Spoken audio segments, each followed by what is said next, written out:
Assalamualaikum warahmatullahi wabarakatuh. Pada video pembelajaran kali ini kita akan membahas tentang media pembelajaran matematika yang diampu oleh Bapak Samsul Irfan MPD. Saya yang akan membawakan materi ini Hilda Hirmaliza Hertin, NIM 19 0103035 kelas 5B. Kita akan membahas tentang bab 6 pola bilangan barisan dan deret. Ada 3 subbab yang akan kita bahas. Yang pertama ada pola bilangan, barisan bilangan, dan deret bilangan. Yang pertama ada pola bilangan.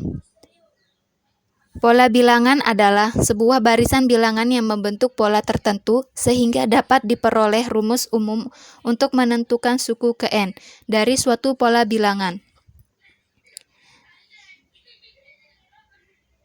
Ada beberapa pola bilangan yang sering kita pakai. Ada 7 pola bilangan yang akan kita bahas.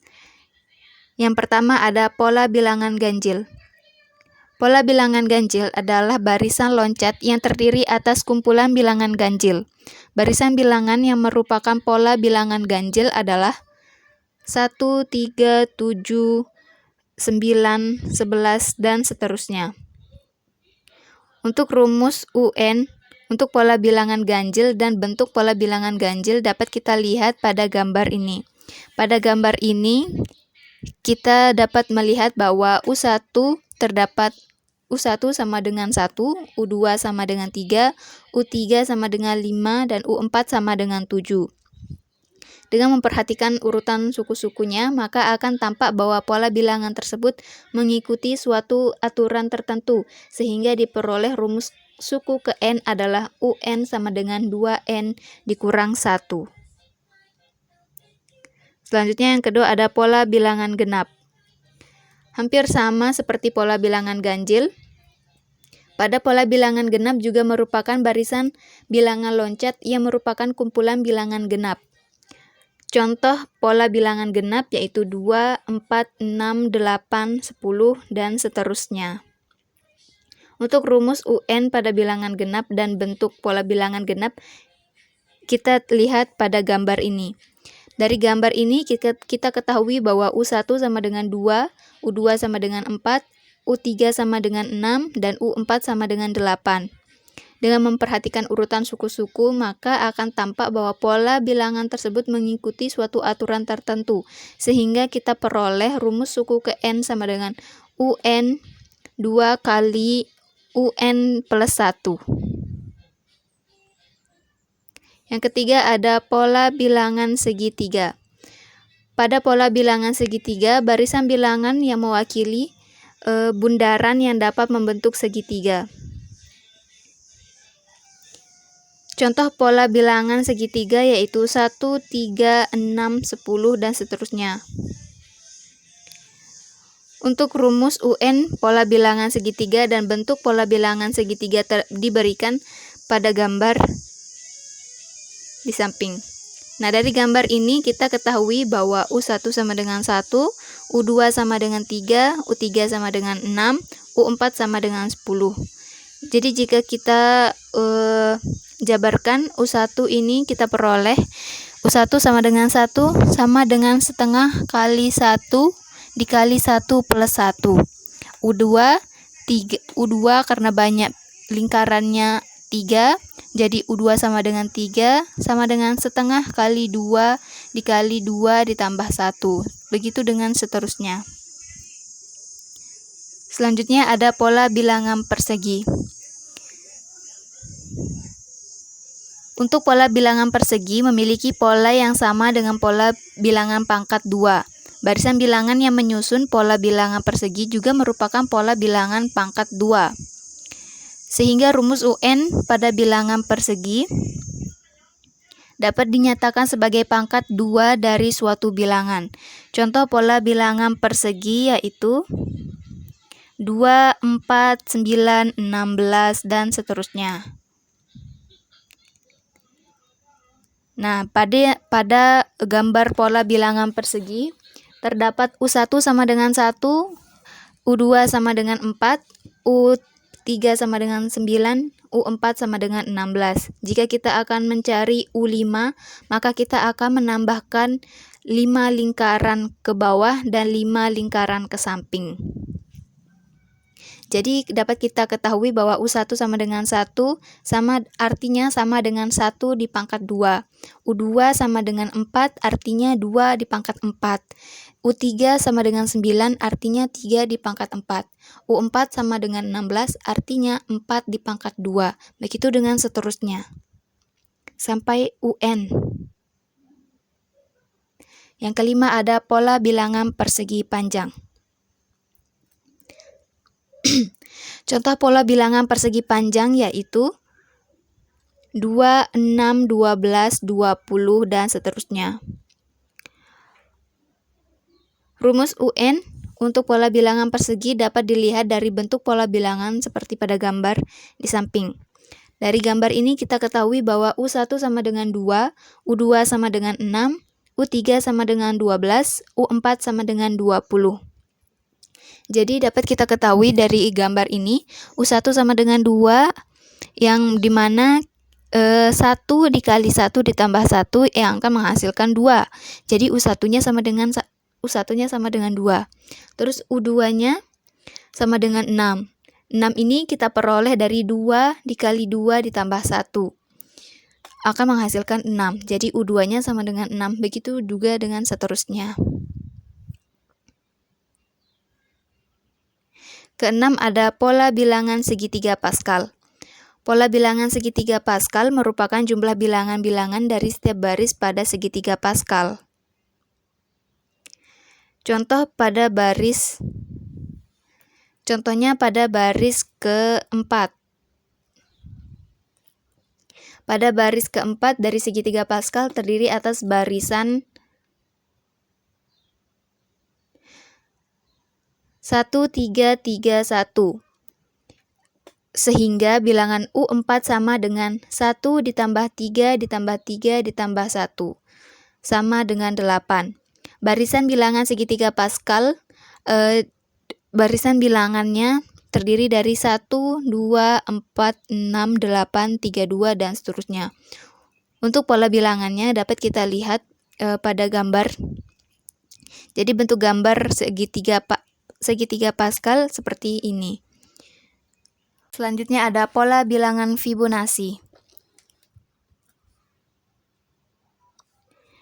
Pola bilangan Fibonacci adalah pola bilangan rekursif atau pemanggilan ulang atau pengulangan yang ditemukan oleh seorang matematikawan berkebangsaan Italia yang bernama Leonardo da Pisa.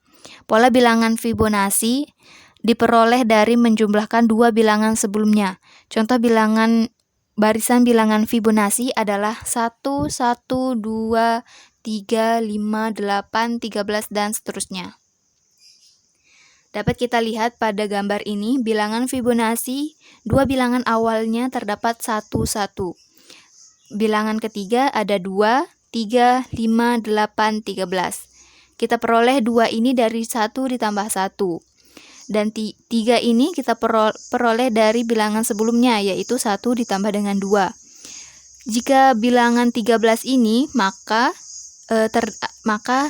terdapat 5 ditambah 8 dari bilangan sebelumnya. Begitu dengan seterusnya. Untuk mencari U8, maka akan tambah bilangan yang sebelumnya. Selanjutnya ada barisan bilangan.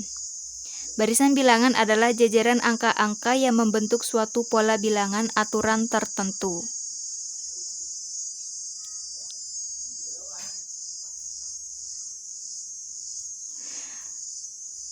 Atau barisan bilangan merupakan himpunan bilangan dengan tingkat pengaturan tertentu dan dibentuk menurut sebuah aturan tertentu. Untuk lebih jelasnya, kita lihat ilustrasi barisan bilangan berikut. Pada ilustrasi ini, terdapat Andi dan Sandi adalah dua orang yang berprofesi sebagai salesman di sebuah perusahaan produk alat-alat rumah tangga. Keduanya biasa menjual atau menawarkan barang dagangannya secara door to door atau dari pintu ke pintu langsung mendatangi rumah calon konsumennya. Suatu hari pada rumah-rumah yang terletak di Jalan Delima, mereka berdua berbagi tugas. Andi memasarkan produk di sisi utara, sedangkan Sandi memasarkan produk di sisi selatan. Secara kebetulan, Andi mendatangi rumah-rumah bernomor 1, 3, 5, dan seterusnya. Adapun Sandi mendatangi rumah-rumah yang bernomor 2, 4, 6, dan seterusnya. Nomor-nomor rumah yang didatangi Andi dan Sandi dapat dituliskan dalam urutan nomor rumah Andi 1, 3, 5, nomor rumah Sandi 2, 4, 6. Selanjutnya, nomor-nomor rumah yang didatangi Andi disebut urutan bilangan, dan nomor-nomor rumah yang didatangi Sandi disebut urutan bilangan. Oleh karena itu, dapat kita tuliskan urutan bilangan yang didatangi oleh Andi 1, 3, 5 yang bernomor ganjil. Sedangkan urutan bilangan yang didatangi oleh Sandi 2, 4, 6, urutan bilangan ganjil. Urutan bilangan tersebut dinamakan barisan bilangan. Jadi, barisan bilangan adalah kumpulan objek-objek yang disusun menurut pola tertentu. Objek pertama dinamakan suku pertama, objek kedua dinamakan suku kedua, objek ketiga dinamakan suku ketiga, dan seterusnya sampai objek ke N dinamakan suku ke N. Selanjutnya, yang ketiga ada deret bilangan. Deret bilangan yaitu jumlah dari suku-suku dari suatu barisan. Deret bilangan berisikan operasi penjumlahan dari barisan yang ada. Untuk lebih jelasnya, mari kita lihat ilustrasi deret bilangan berikut. Ana seorang manajer di sebuah perusahaan elektronika. Ia mendapat tugas dari atasannya untuk menjadi panitia dalam acara seminar mengenai strategi pemasaran barang-barang elektronika dalam ruangan seminar itu. Kursi-kursi para peserta disusun seperti pada gambar yang telah tertera pada video. Jumlah kursi pada setiap barisnya dalam ruang seminar tersebut dapat dinyatakan dengan barisan bilangan 3, 5, 7, 9, 11, 13, dan seterusnya. Urutan tersebut merupakan barisan bilangan karena memiliki pola yaitu ditambah 2. Seperti 3 ditambah 2 menjadi 5, 5 ditambah 2 menjadi 7, dan seterusnya. Pada pembahasan kali ini akan diperkenalkan dengan konsep deret bilangan. Deret bilangan merupakan jumlah berurutan dari suku-suku suatu barisan bilangan. Berarti deret bilangan dari barisan paling bawah yaitu 3, 5, 7, 9, dan seterusnya adalah 3 ditambah 5 ditambah 7 ditambah 9 dan seterusnya.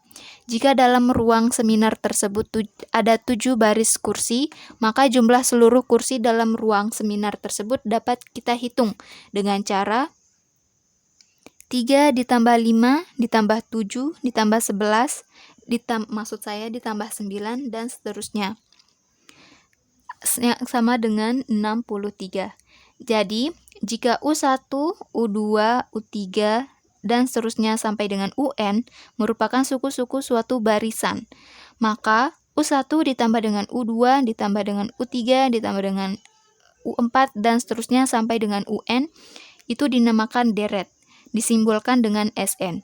Jadi, U1 ditambah dengan U2 ditambah dengan U3 ditambah dengan seterusnya sampai dengan UN sama dengan SN. Jadi kesimpulannya,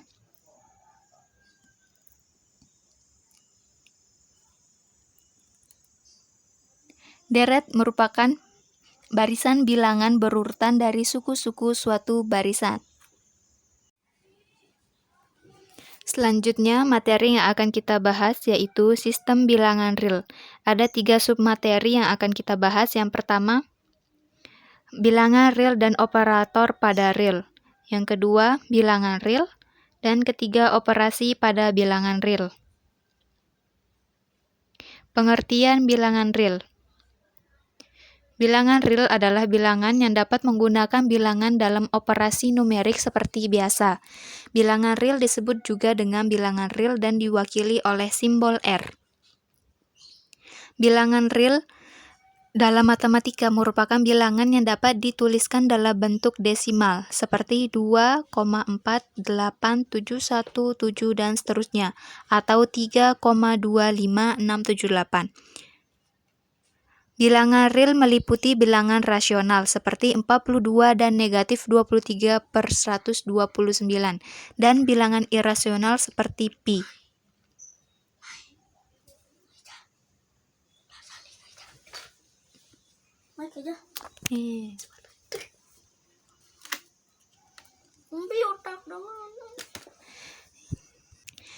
Pengertian bilangan real. Bilangan real adalah bilangan yang dapat menggunakan bilangan dalam operasi numerik seperti biasa. Bilangan real disebut juga dengan bilangan real dan diwakili oleh simbol R. Bilangan real dalam matematika merupakan bilangan yang dapat dituliskan dalam bentuk desimal, seperti angka 2,48717 dan seterusnya, atau 3,25678. Bilangan real meliputi bilangan rasional seperti 42 dan negatif 23/129, dan bilangan irasional seperti pi. Bilangan real juga dapat direpresentasikan sebagai titik pada garis digital. Standar modern matematika murni tidak cukup ketat untuk deskripsi bilangan real ini. Salah satu perkembangan matematika terpenting di abad ke-19 terdahulu adalah penemuan definisi yang cukup ketat dari bilangan real, dan kesadaran bahwa diperlukan definisi yang lebih baik. Definisi aksiomatik standar saat ini menyatakan bahwa bilangan real merupakan bidang Archimedes yang sepenuhnya teratur. Selanjutnya ada sistem bilangan real. Sistem bilangan real terdapat angka 0, angka negatif, dan angka bilangan bulat, angka negatif desimal, seperti negatif 4,6. Bilangan real terbagi menjadi dua, yakni bilangan rasional dan bilangan irasional atau tak rasional. Bilangan rasional adalah bilangan yang dapat direpresentasikan sebagai pecahan A per B, di mana A dan B adalah bilangan bulat, dan B tidak sama dengan 0. Bilangan rasional diwakili oleh Ki. Simbol bilangan rasional adalah Ki. Bilangan rasional juga dibagi menjadi dua kelompok. Bilangan rasional dibagi lagi menjadi bilangan bulat atau integer. Integer adalah angka dan nilai posisi terkecil adalah nilai posisi unit. Bilangan bulat terbagi lagi menjadi 3, yakni bilangan bulat negatif, 0, dan bilangan bulat positif atau bilangan asli. Bilangan bulat diwakili oleh simbol Z. Selanjutnya, operasi bilangan real. Untuk setiap bilangan real, A, B, dan C berlaku sifat-sifat urutan berikut. Untuk A lebih kecil dari B, sehingga A plus B lebih kecil dari B plus C. A kurang dari B, sehingga A kurang dari C lebih kecil B kurang C. A lebih kecil dari B, C lebih besar dari 0, sehingga AC lebih kecil dari BC. A kurang dari B, C kurang dari 0, sehingga AC lebih besar dari BC. A lebih besar dari 0, sehingga 1 per A lebih besar dari 0. Jika A dan B bertanda sama, maka A lebih kecil dari B, sehingga 1 per B lebih kecil dari 1 per A.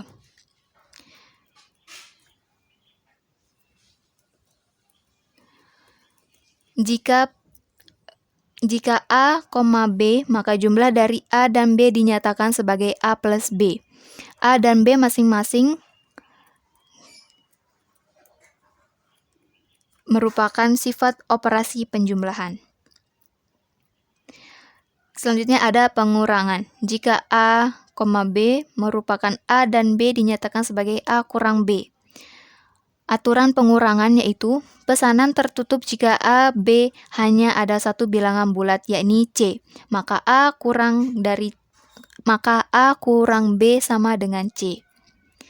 Pada sifat perkalian, jika A, B perkalian dan A, B dinyatakan sebagai A kali B, maka A dan B masing-masing disebut faktor.